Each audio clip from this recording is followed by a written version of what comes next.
Ladies and gentlemen, welcome to another podcast. I'm JBosaCoHR, and across from me is Mike. Mike, how are you doing? Good. What's going on, guys? Well, we're going to talk today about my sensory deprivation tank experience. We're going to get right into it. And Mike is actually pretty curious about the experience. So, Mike, I will let you open with whatever question you have. Well, I mean, whenever you do any of this kind of stuff, I always like setting up the picture just for my own reference, because I would like to do this one time. And I already promised you that I would try ayahuasca, but that's a little down the road. I can probably try this within the next few weeks, I think. No problem. If you get a group on. I got to get a group on. Got to get a group on. Got to get a group on. So, I mean, my understanding about the isolation tank is stuff that I've heard on the Rogan podcast and this and that, but you can correct me where I'm wrong, but apparently you're in a... Well, let's start off with actually the place itself. Like, tell me about the place, the setup, and then I want to ask you a couple more follow-ups. But just tell me about the place, what it was like, the experience for anyone who, like me, who wants to go but hasn't gone yet. Okay, so the place is in Kearny, New Jersey. It's called Serene Dreams.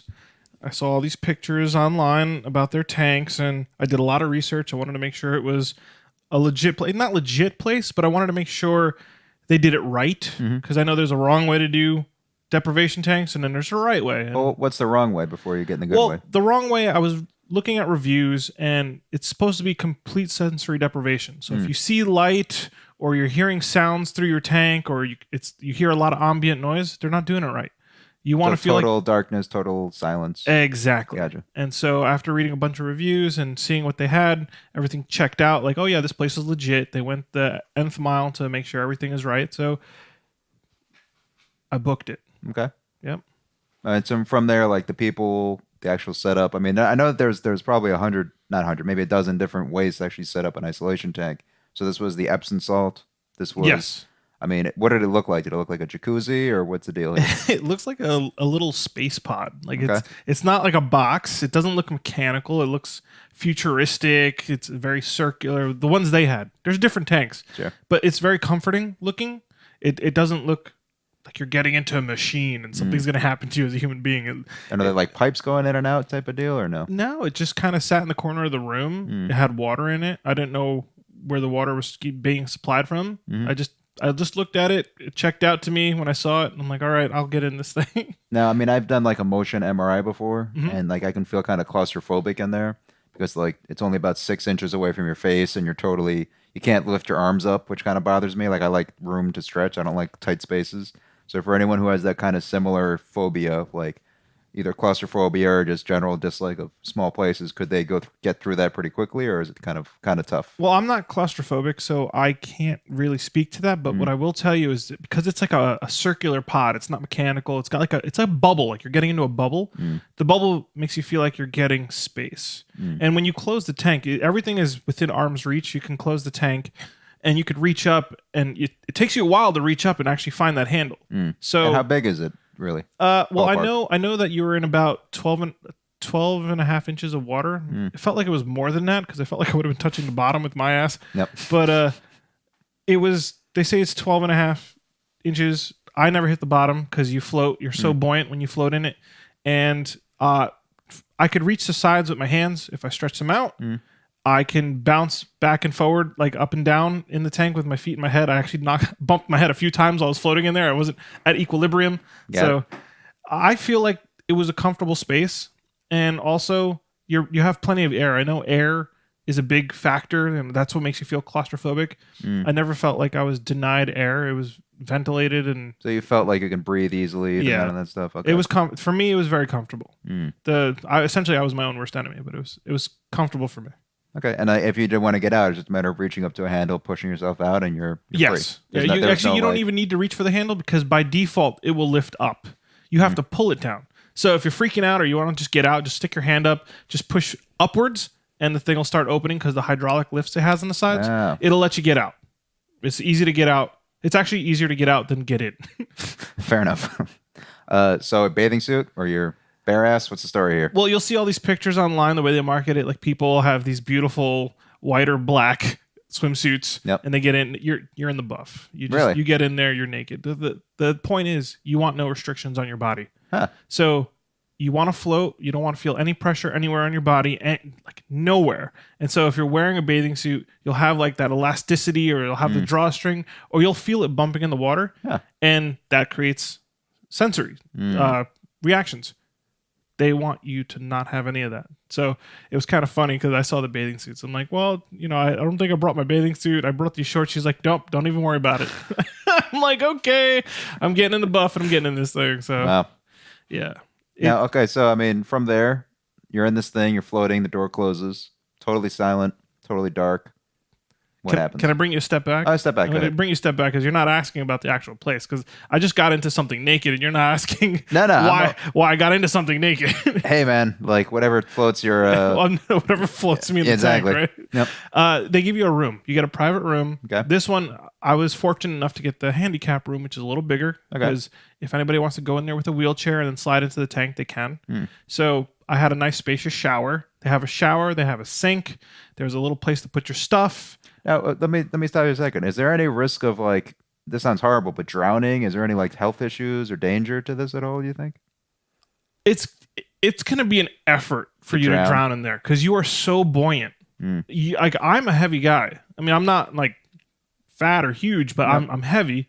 And that water held me up, no problem. So even if you flipped over by mistake, you wouldn't... Well, if you flip over, you could reach the bottom of your hands. You just push yourself up? It's okay. 12 inches away. So for anyone curious about safety, it's a non-issue. I don't feel uncomfortable at all. Okay. In terms of safety. So keep going. So I had my own room.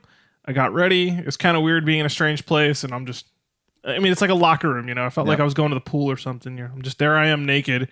And then I made sure I turned off all the lights. Like, I saw that they were on. Actually, at first I got in the tank and I closed the lid and I'm like, I could see stuff. And I had to get back out. I turned off all the lights and I got back in and I'm trying to relax.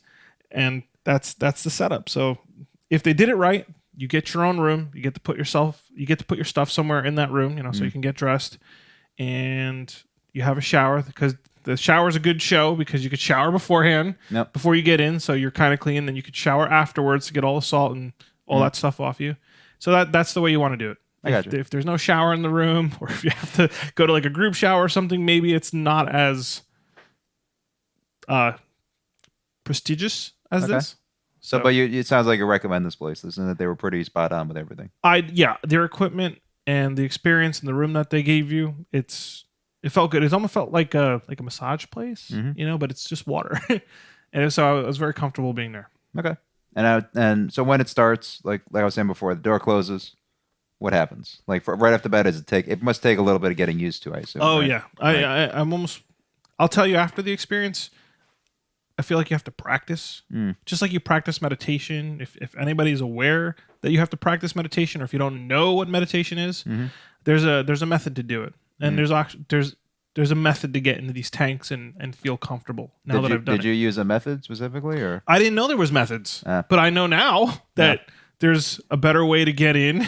There's a better way to calm yourself, and there's a better way to take in the experience. Because I had to restart my experience a few times in there because I just didn't get it right, and I'll explain what that is. Yep. But I crawled into the tank. They had buttons on the sides of the tank. One was for a light. The other one was to call someone if you wanted help. Oh, really? So on the inside? Just like on an airplane, you call a flight attendant. Like if you had an emergency, you can reach over and touch this rubber big button, and it'll call an attendant. And on the left side, there was my light. So you get in, it's this beautiful blue purple light. You turn the light off once you're in there, and then they had a squirt bottle. I didn't understand why the squirt bottle was there. I don't remember. She told me, but it's if you got water in your eyes or something, instead of having to get out of the tank and rinse your eyes off, you can just shoot fresh water into your eyes and clean them out. So it was very comfortable. Like the only thing that's going to make you feel uncomfortable is yourself. Okay. When you go in there.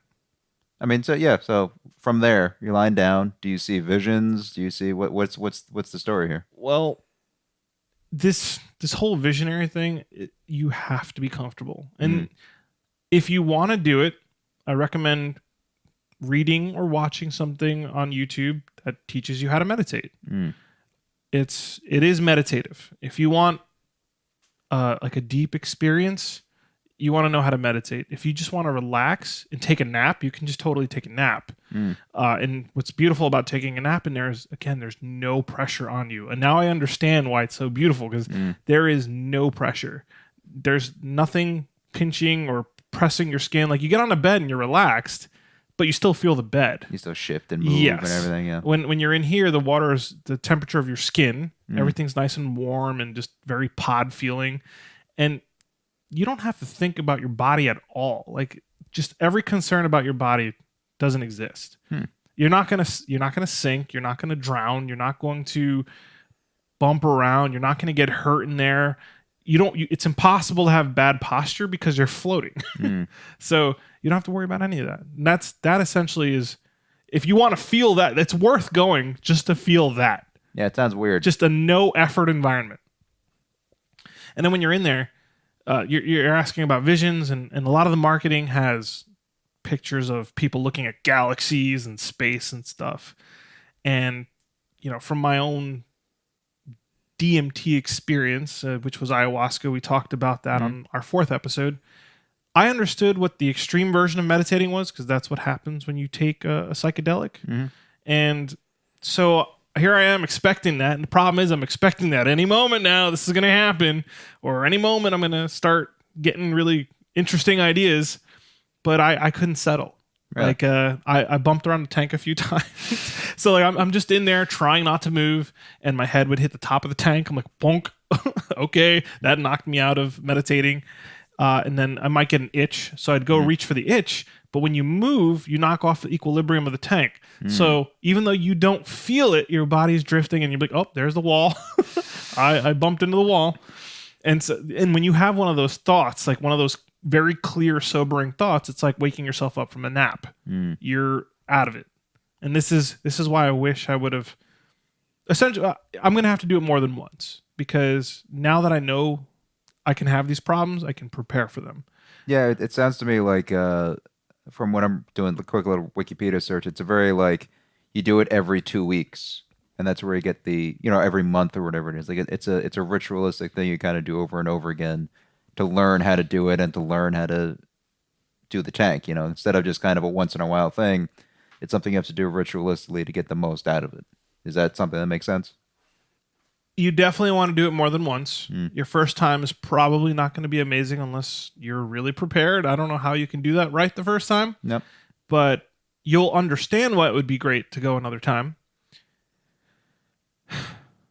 And the ritualistic thing, I know Rogan, he loves it. And I could see why he loves it. It's almost addictive how wonderful your body feels. Yeah. And did your skin feel different when you came out? No, not my skin. Stuff? Although they say that the water has magnesium in it, and we deprive ourselves of that. So something felt better. Like, I felt completely detoxed in there. And then once I came out, I'm like, there's no way I want alcohol right now. There's no way I want to eat anything bad, because you feel so good. You don't want a cigarette after? No, definitely not. Yep. Yeah, you don't want to do anything bad to your body. Nope. How long were you in there?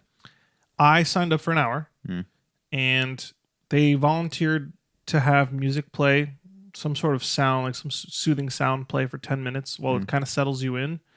I wish I would have opted for it, because I didn't know what I was going to hear at the end of the session. Get out of the fucking tank. So I should have. You get it, right? I should have just done it, but I'm like, no, I can do this. I'm a pro. I'm going to go in there and start meditating. I don't need music. That's just going to knock me out. I wish I did, so I knew what it sounded like on the way out. So on the way in, they would play music for 10 minutes. On the way out, they'd play music for 10 minutes? They played it for 5. It's essentially your alarm clock. Like, time to get out of the tank. Go rinse yourself off. That's what it was. And like I said, I just wish I would have opted for the music, so I knew what it sounded like on the way out. Okay. So it was an hour. After an hour, music kicks in or whatever? After 10, well, I get in the tank. The music would have been on. I just got in. I closed the lid, and then I just started to try and wander off in my own mind after not feeling anything. But it's weird, because it's the first time I've felt no friction, like weightless. They say, you feel like an astronaut. It's not really like an astronaut, because you're definitely buoyant.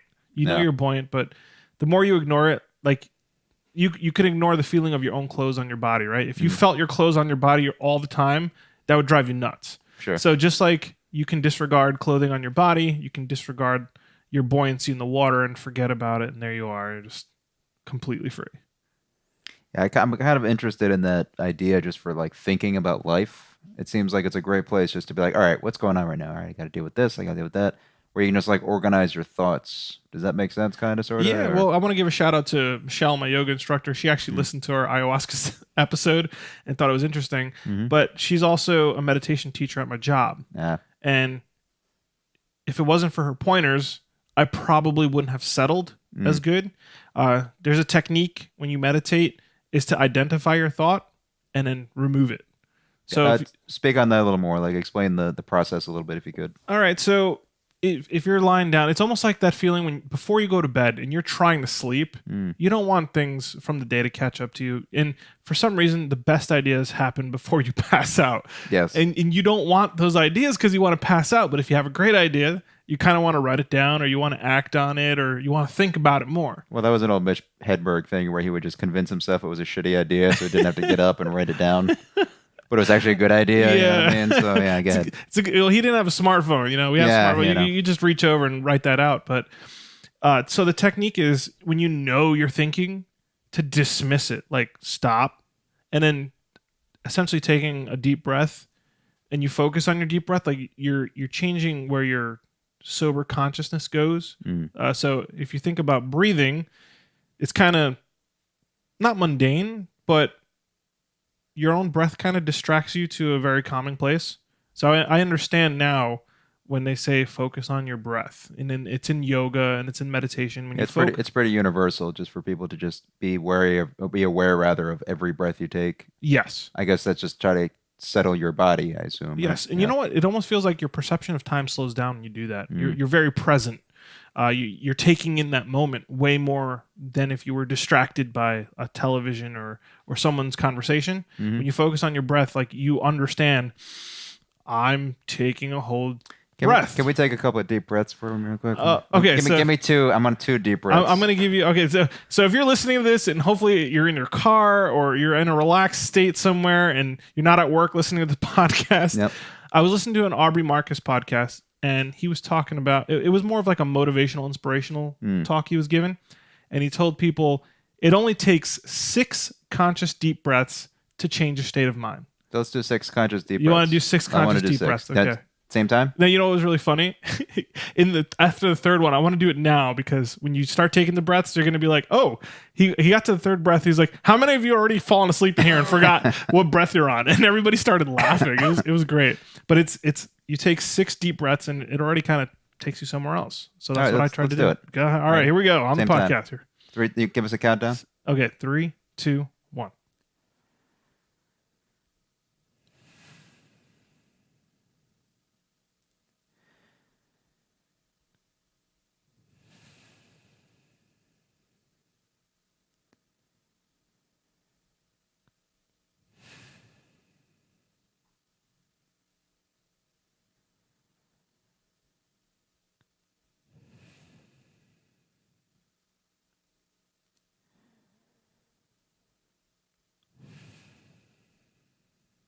Now, if I start talking to you, is it disrupting what you're thinking about right now? Yeah. Right? Like, yeah. You kind of went somewhere for a moment, and then I said something, and it's like, oh, right, I have to talk to this guy. Yeah, like you go away for a hot second there. Yeah. And he said the minimum it takes 6. Now, I know that was kind of a weird moment for those of you listening. Yeah. Like, what are these guys doing? I hope they did it with us, though. That would have been kind of cool. And we don't have visuals. So I apologize. We didn't set up the cameras because we got started late, and we just want to get this information out. Sure. So after those 6 breaths, you enter a different state. And it's the same state that when you sit down and watch TV, you're very suggestive to information because you know you can shut off your brain and relax. And is this a flow state? Do you consider it? I thought flow state was more performance based. I'm not sure, to be honest. I don't know if it's like a mental flow state where you're like absorbing creativity. Yeah, we're going to head over to Google. Yeah, let's check it out together. Man. Yeah. Because I know when I go to Chapel of Sacred Mirrors, they have Flow Fridays, and they have like the fire dancers out there, and so. But I know that I was listening to another Rogan podcast, and they were talking about flow. It's about being in the zone, like being being energized, full focus, full involvement, and enjoying the process of the Yeah, activity. so I think it's a think you're little right. different.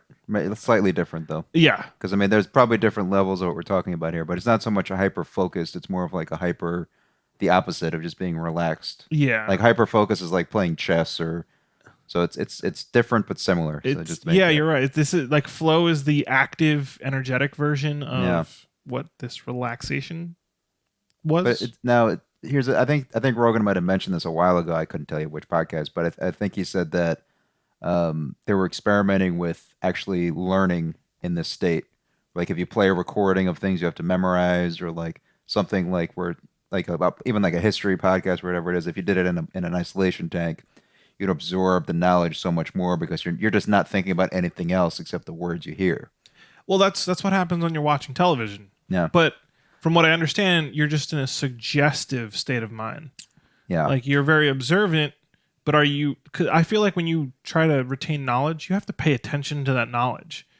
Yeah. I mean, I'm definitely in a different state of mind when I'm watching Game of Thrones Mm-hmm. than I'm watching like regular TV, like flicking through I don't flick through channels anymore for that reason because you're just like I'm just sitting here in like a dummy mentality, like Yeah. just ugh.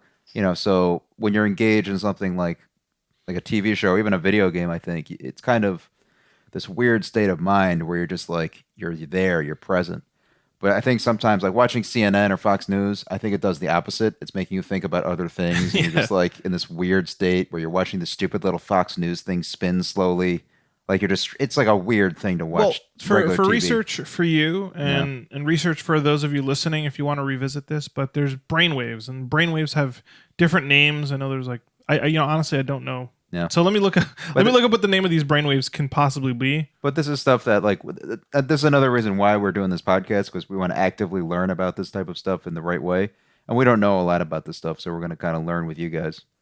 But different wavelengths, like I see some things on YouTube that are supposed to be like a creative brain waves, like even like sound of an ocean, sound of rainforest, stuff like that, where it's supposed to just tap into that.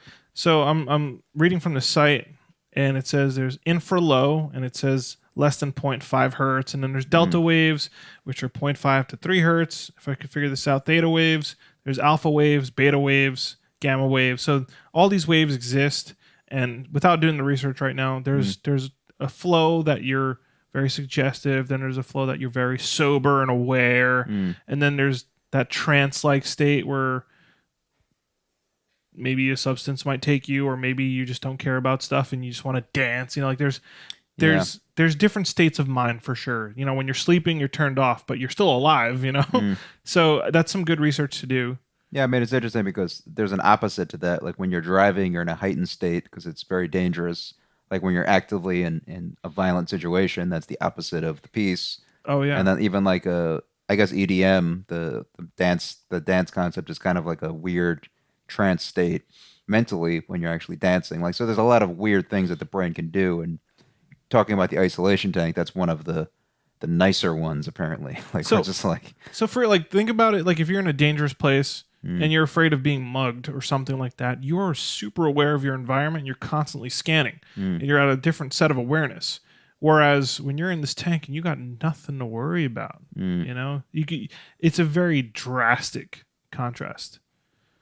Yeah, I mean, it sounds like it's a part of the therapy for anxiety or PTSD or something. It's part of the formula for how to help people with that. I mean, someone has a lot of anxiety, it seems like this would be a big help for them. I feel like for people with anxiety and people with a lot of stress, I wouldn't say PTSD because there's a different way to get over PTSD. Essentially, from what I understand, people with PTSD need to relive their moment and be able to get a different take on it. If you're just stressed and you turn your phone off and you go into this tank that becomes your own little universe for a little while, that's a different type of thought process. That's a completely different way to think and not let the world affect you. You're essentially, since it's only you and only your mind, you're the only one that can really affect your state of mind in that pod.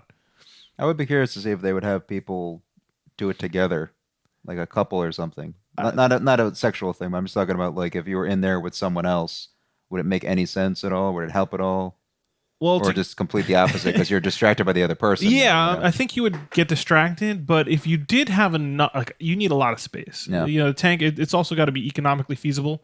But if you had a big enough tank, now I know this from one of my ayahuasca ceremonies where you can kind of empathetically feel someone else's experience or emotions.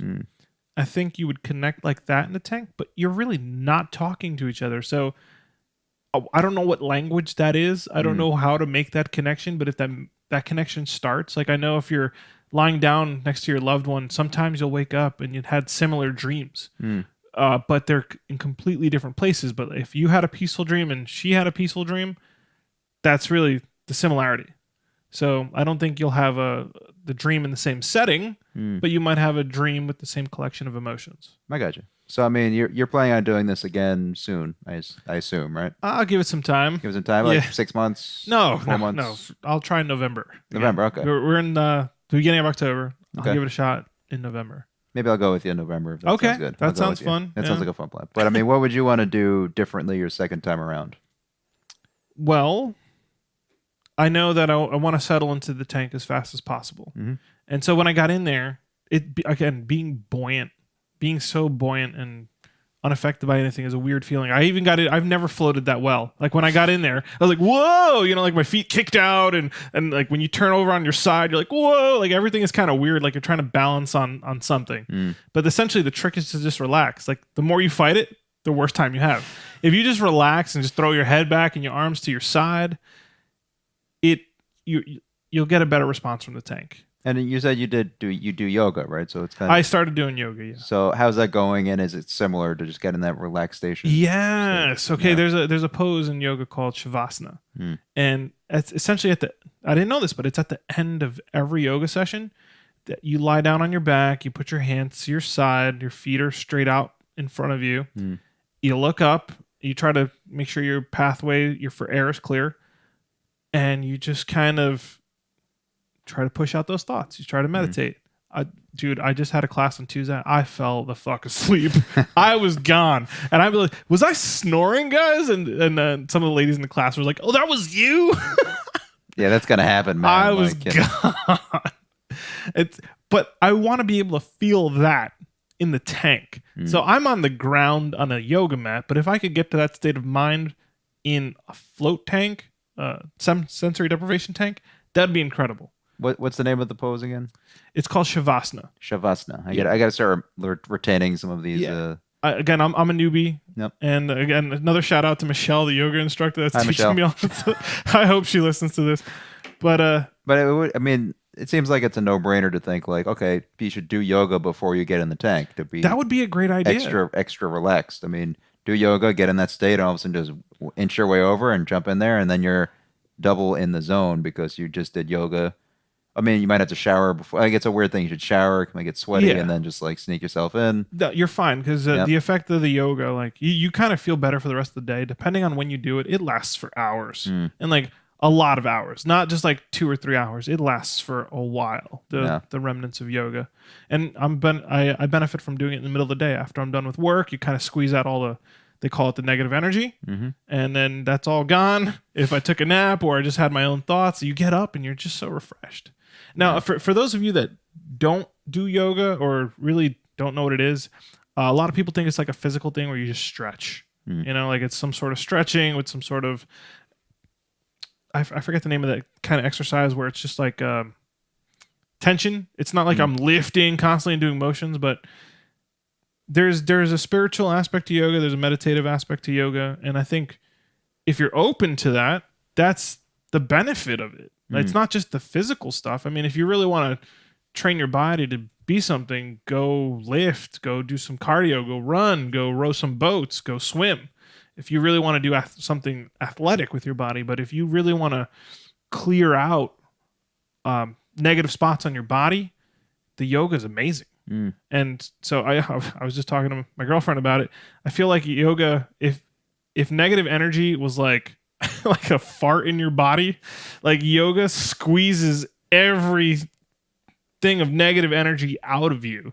That's the worst way I've heard yoga. I know, dude. I didn't know how to put it, but like, you know, I've heard some of the descriptions of yoga. It makes sense though. That's the you problem. just feel so I get stressed, it like immediately. like when you're stuck with that in your body and you can't get it out because you're trying to be proper, you know. Yep. But you feel so much better when you finally release I'm sure that yourself. happens during yoga as well. So yes, whatever. and you're supposed to kind of like just not think about it, like you know, just be happy for that person because they're clearing out all the exactly. negative toxins and shit.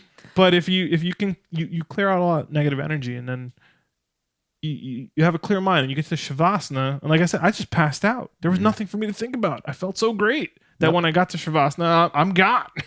And so if you got into the sensory deprivation tank close to that mindset, I think you'd have a great experience once you finally do it. Yeah. Yeah. I mean, it's interesting. I mean, I'm going to do it in November with you. I'm signing up. Are you going to do yoga, Mike? I know you lift and you work out and stuff, but I have done yoga a little in the past, and I didn't mind it. It was just like fine, but I wanted more like athletic performance type stuff, which I'm trying to do. But yoga makes all that better. I mean, they do have it. Like you are training yourself. Like my thighs are killing me sometimes after yoga. I mean, I do have a mat at home, so I'll do some kind of just watch some videos. Yeah, watch some YouTube videos, but like you know, I'm keeping my eye on the ball health wise. I'm doing okay, but you know. Yoga I'll incorporate because that has a lot of benefits.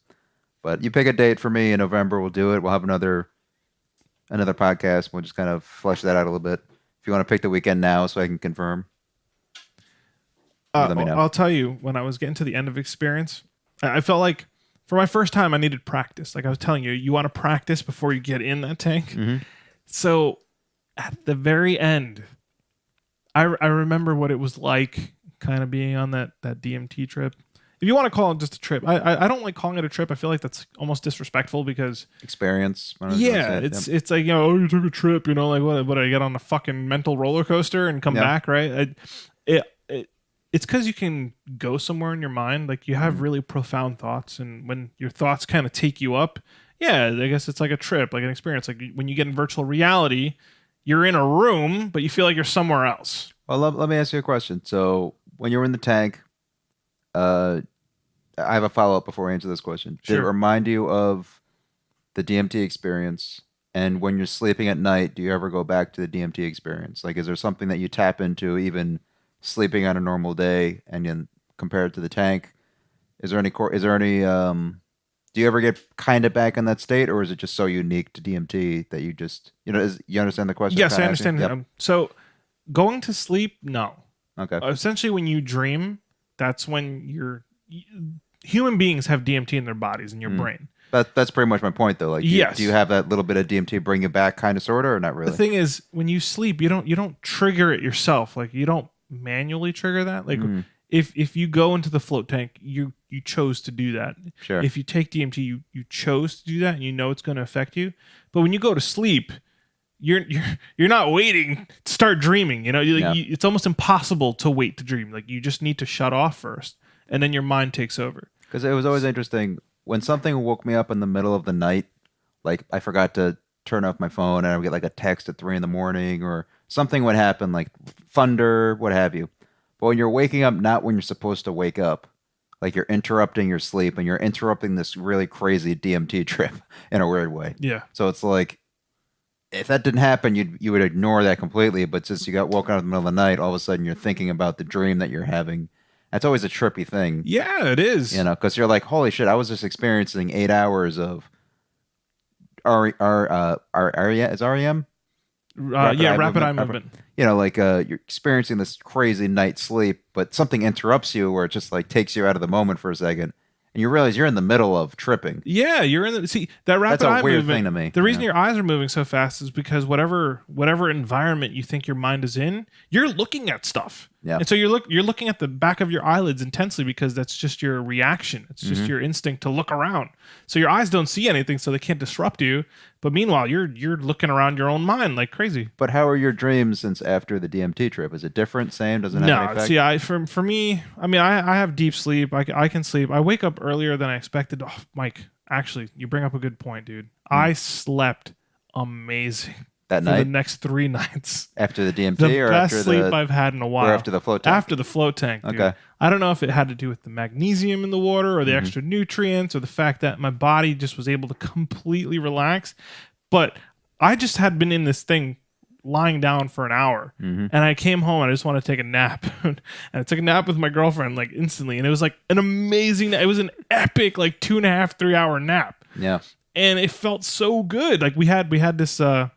We ate good food, Mhm. really healthy food, and then just I could not help the nap. Granted, I have a really expensive bed, and you're not supposed to skimp on where you sleep. Yep. So that bed is really comfortable. Man, I took an awesome nap, had a great day, then went to sleep that night, slept all night. I don't usually do 8 to 9 hours of sleep. I do like 6.5 to 7. Mm-hmm. And man, it felt awesome waking up. I was ready on Monday to just take on the world because I did it on a Friday. Look, not for nothing. When I drink really heavily, I have a great night's sleep. You don't need to go to a float tank just to have a lot of Sam Adams and maybe a shot or two, and I sleep like a baby. No, I think you're just knocked out. yeah, Mike. I'm just knocked out. You're That's a just different knocked thing. out. That's But I mean, I do just think. I mean, how are your dreams in general? Are they crazy? Are they because you said you're a deep sleeper? So do you just kind of ignore your dreams and just kind of start the day, or do you just get less disturbed by your own dreams? I think I'm just curious. I think it's stress, man. Like, Yeah. I think people will wake up and talk about strange things or scary things in their nightmares, let's say. So that's more profound because you start sobering up because you feel like you're in danger or something is so awkward that you want to remove yourself from the environment, but you're just in your head. Yeah. So people start waking up, and when you have those sobering thoughts, you can remember those. But I mean, my point is this: like, if I feel like you should record your dreams right after you I wake can't up. do that. I mean, I don't remember anything, dude. Really? Like, I mean, is that I'm the thing? relaxed. Like I don't stress myself out. Like Okay. I think this doing yoga and doing meditation and the fact that I've had the ayahuasca ceremony, so I kind of know what that realm or that place or that experience is. I know it sounds like woo, and for those of you that are skeptical, whatever, I did it. I tell everybody to give it a shot because your outlook on life and your outlook on your thought processes change, and for the better. But this is the kind of the point I'm trying to make here. Like, it seems like you're in a much healthier state of mind than I am. Oh, gotcha. So like, this is why you're like, I'm wake like, up. yeah, I feel bad for you all the time.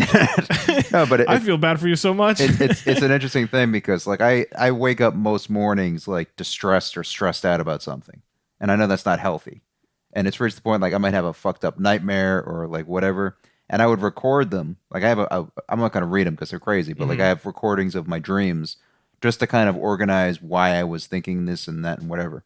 It's more of a psychological. There's tool. always a reason. Just to help brother out type thing. But it seems like you're in such a relaxed state that you don't have this. But I think most people, especially people maybe listening to this, might have a lot of problems with sleeping in a proper cycle, dealing with like bad dreams and something fucking up your whole sleep cycle. You know what I mean? So it seems like, for me at least, after I go into the tank, I want to go to bed. And I want to see how I feel because, like, it seems like that'll cure a lot of whatever problems I'm I going know through. temporarily it will, for Yeah. sure, until like that effect wears off.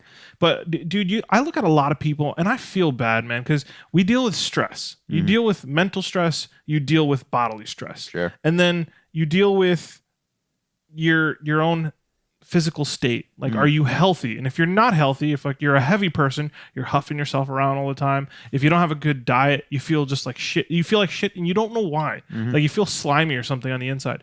And so there's all these things that make you uncomfortable. No. And I know there's a person in the apartment with us that gets aggravated with my levels of comfort sometimes. Like, you are just way too comfortable. Can you not be that comfortable? And I feel like I can enter a state of comfort, or I can find that comfort in a lot of places now. But again, before the DMT, before the diet changes, exercising, like, how were you like 3-4 years ago when it comes to all this stuff? Were you just as relaxed or not really? I did stress myself out with a business that I was running. I'm talking about in general though. Like, I'm a happy dude. I mean, I guess you could say it's a privilege to be happy. yeah. A lot of things went my way, and the things that I wanted to go my way actually don't happen. Yeah. Or maybe they do happen. I just have to work harder. But I'm a positive person, and I do cherish human connection. It's one of the reasons I did gaming. I just thought it was amazing that humans could connect over a game, over like electronic source, and have a camaraderie and a friendship. And when they connect to each other, they're essentially when you connect with someone in a multiplayer game or a multiplayer experience, that's the person you want to connect with. Yeah. They're doing the same exact thing you are at that moment. And that was an amazing camaraderie. Like, just like All right, bikers. we have to have video games and float tanks. That's the next step. Just have a screen, have an Xbox, and just veg Mike, out. you're on to something, man. And just like imagine that shit lying down on your back with a waterproof Xbox One controller. Yeah, dude, and you're just, on like, to something. Watch that. That'd be You make your own. No, dude, virtual reality in the virtual tank. reality Woo! tank. Now we're talking. You got to find an HTC Mike, we vibe. gotta go right now. Well, Let's dude, get some investors. First off, a swimming mask, like a goggle, is the same shape as a VR unit. So you just got to cut that bitch in half. And dude, you're good. I mean, we're you good to can't see go. anything in the tank anyway. So, dude, I can't. You know, now that I think about it, I can't even imagine what that's got to feel like. But hold on. First off, that's probably the future of gaming, if you really think about just it. a completely weightless arena. Think about your state of mind when you're actually floating in a tank. You're not there, right? No. So if you only had visual and audio simulation and you didn't have a body, that's a motherfucker right there. That's what I'm saying, Mike. Invest. The thing is, though, you'd have to actually have your hands to Yeah. control it. So maybe you have to have like a different shaped controller It's on not each the hand. full VR experience, but there's. But I feel like that's appropriate- going to be some kind of niche in the next 5 years where it's like, someone's gonna be into that. So, yeah. they're gonna want that. just give us 5%. If someone's listening right now, just like, and you start a business, 5% Yeah, each, just we're good let to us go. give us a call. Yeah. I'll hook you up. I know how to hook up all this stuff. We both worked at a virtual reality museum. Yeah, we'll hook you up. Don't you worry. So, dude, what I want to tell you is at the very end. I didn't get to the end of this Okay, tank. proceed, Okay, this yep. is a really interesting part. I hope. Well, you're talking about think the end of your yes, the floating tank. experience. Yeah. Okay. I finally got settled. I was finally comfortable. I appreciated my environment. I knew how to avoid the walls. I wasn't bumping my head anymore. I was in it. It was completely dark, no distractions. Took you some time, though. It took a while, man. Okay. I'm not gonna lie. And so I was meditating. I was removing those thoughts. It was a lot of effort. And what was amazing was that when your eyes are open and when your eyes are closed, it's the same visual. It's just dark. Weird. So you don't know if your eyes. You actually start forgetting if your eyes are open or closed. You forget if you started drifting asleep. That's the cool part. Yeah. And that started happening right at the end. And I started getting that experience like, whoa, I'm going somewhere. You know, like I felt like the rush of when I was on my first ayahuasca ceremony, and everybody tells you you'll start seeing sacred geometry, like a kaleidoscope. And, you know, people do it all the time where you close your eyes, but you kind of just see some motion. Are you talking about DMT or the float at this point? I'm talking about the ayahuasca experience, the DMT. Okay. You see sacred geometry. It's like you're on your way somewhere, and all this kaleidoscope stuff makes sense. And then when I was in the float tank, I started seeing a little bit of that, just a tiny bit. But it's the same feeling. Like if you have your eyes closed and you're looking at the ceiling, can you recall that you see just sort of like shapes or something just moving around? You're not looking at anything. It's not the cells. I know there's like little cells in your eyes that can like walk around, and you'll kind of see the cells floating by. But in pure darkness, you don't see that.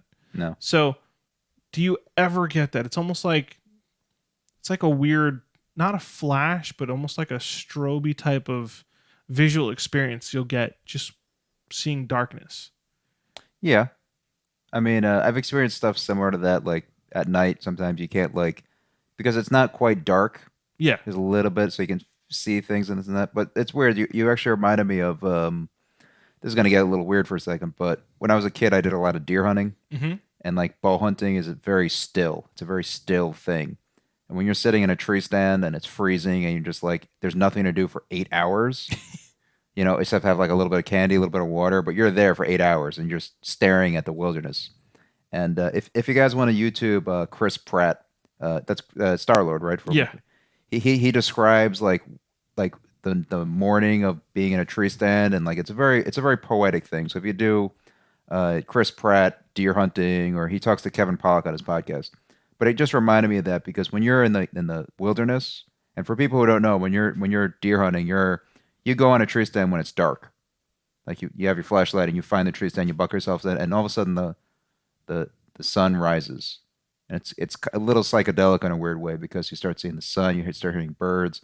But you're in like a heightened state in a weird way. You hear the world waking up. Like you hear everything, you get to be part of that. and you can hear things from like 400 yards away. You can hear like rustling of leaves, and you're looking and all that.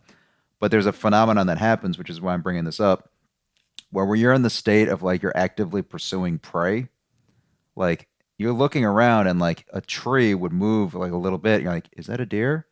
And you're like, you're not quite sure. And like, no, that's not it. And you're just like looking at all these shapes around you. And it's kind of tapping into our ancestors in a weird way, because this goes back to Terrence McKenna's stoned ape theory. Like when you eat mushrooms, whatever, your vision becomes more acute, and that makes you a better hunter, and that's allowed people to survive. So you guys can Google that too and research that theory. I mean, I can second that. Yeah, I mean, but it seems like a lot of the stuff you're talking about, your vision is very important, and it makes it tighter. It makes it more focused for a lot of different reasons why that would be beneficial. Well, and maybe the first time people saw the stars was after they ate mushrooms. Then they could really see the stars. What I'm getting at. Thanks for weirding me out, Mike. No, you know what I mean. I know what you mean. Yeah. So essentially, when you see a tree move, the tree actually didn't move. It's all in your brain. Essentially, your imagination moved the tree. Exactly. Right? Exactly. So that's the point. If you were able to close your eyes, like, have you ever passed out? Like you just like literally like passed out. You mean like not sleeping, but just talking about getting like if you're out of shape or you're breathing hard, like if you ever been in a state where like you can't get enough breath and you pass out, right before you pass out, you start seeing all these colors. That's why people say they're seeing stars. Yeah, that's where that comes from. When you get punched in the face, you see stars. So you see like the Flash. So all of a sudden, been there. Yeah, you get knocked sideways, and your consciousness, you can't think super sober for whatever moments those are. So when you start seeing stars or you start seeing these flashes, or whatever the case may be, I started seeing that at the very end. The same type of flashes. That's what you're trying to get to. That's like that meditative state. And apparently, the more you meditate and the more you practice calming your thoughts, the easier it is to get into that state. And so it took me 50 minutes, and then the music kicks on, and I'm like, no! That's why. That was loud. That was loud. Sorry about that. That's probably why you need 2 hours in the tank, right? Because it takes you an hour to get settled, and then an hour more to experience it. If I had to guess. So if I were to do it again, my first time, now that I know this, since I know I'm going to mess up, I would do an hour and a half. Okay. Maybe 30 minutes. And it sounds like a long time, like 30 minutes. You could have watched the whole show, but it took me 30 minutes to actually understand how to settle into that tank. And then I was ready to finally like take a nap or fall asleep, and then it was over. It's amazing. Like the time is relative concept is so interesting there, because like I would much rather do an hour and a half in a float tank than watch 10 minutes of a football game or like a TV. Like 2 minutes. What's the stupid Charlie Sheen show? I've 2.5 Men. 2.5 Men. Oh, that the name I forget what it is. I mean, it's unwatchable. It's literally 5 minutes. Feels like 4 hours. And watching any of that shit. But it's a funny thing. Like an hour and a half in a float tank. Like piece of cake, dude. I mean, an hour and a half waiting for the clock to leave work is so long. So, it's a great feeling. You'll get really great sleep after it. You're completely refreshed. I was telling Lisette, I'm like, how do you feel about getting a drink right now? Like an alcoholic drink? She's like, no fucking way. Like there's no way you want to do anything bad to your body after getting out of that float tank. Yeah. It felt amazing. I mean, I'm torn because I feel like it's too healthy, that people need some poison in their body to toughen up. You know what I mean? Like, I don't know. Like, I don't know what the science is behind that. Like, it's one of those things where do people get sick because their immune system's weak? Or just because they, like if you expose yourself to cold germs, do you become stronger? I don't know. I mean, I'm trying to chase around a concept here.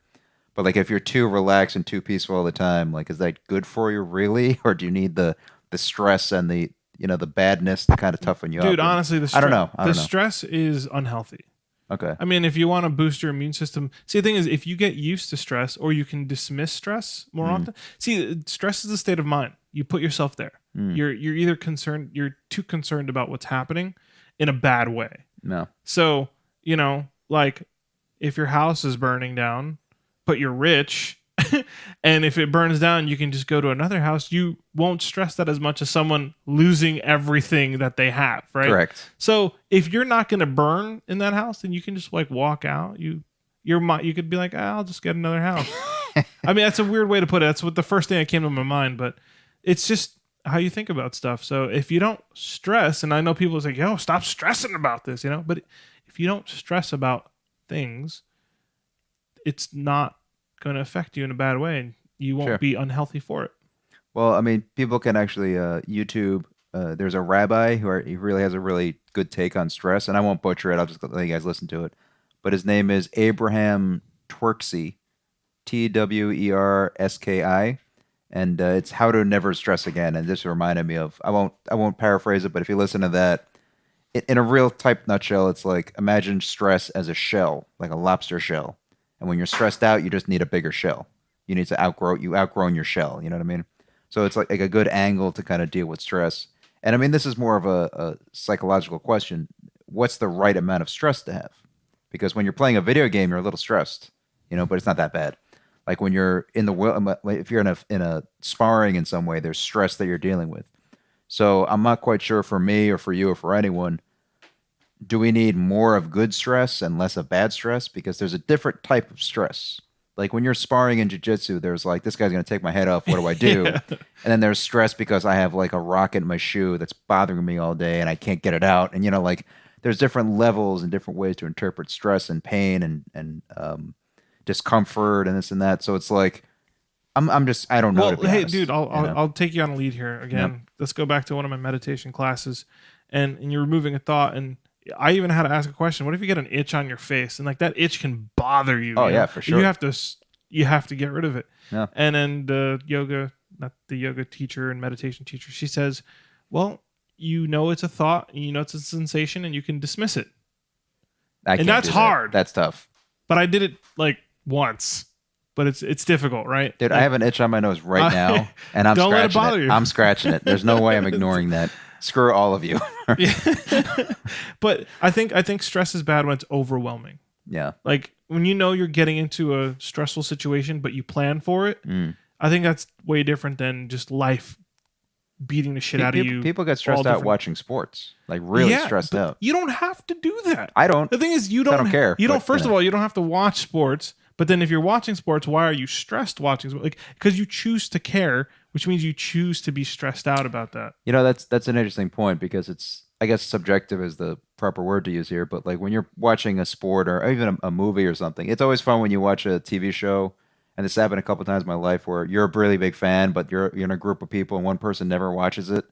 So they're just like, why is everybody so bent out of shape? I don't get it. Like, oh, come on, this is the Red Wedding, Exactly. whatever. Great reference. But like people, if you don't know what's going on, you're just like, whatever. So it's a very conscious choice to be stressed or not to be stressed, or to be invested or not invested, and have an itch on your nose and not scratch it. I mean, you can kind of be in control of all these different type of things in your life, which is interesting. I think you put out a good example. Yeah.